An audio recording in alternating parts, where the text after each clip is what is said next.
जोड्या सुटल्या पिंपळगाव सडक येथील शिस्तबद्ध अशा शंकरपटाचा जोडी क्रमांक 1 सुटला आणि कोण होणार 1 नंबरचा मानकरी. उजवीला आहे विदर्भाची आन बादशाह सुलतान आणि सिकंदर आणि डावीला आहे चिमटा आणि टायगर. आणि सर्व शेवटच्या क्षणी कोण बाजी मारणार आणि शेवटच्या क्षणी बाजी मारली ती सुलतान ती चिमटा आणि शेवटच्या क्षणी बाजी मारली ती चिमटा.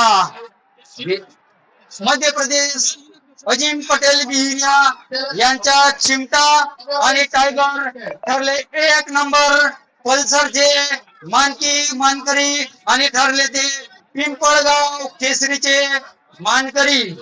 धन्यवाद. संपूर्ण पटप्रेमी पट रसिकांनी मोठ्या संख्येने या ठिकाणी उपस्थित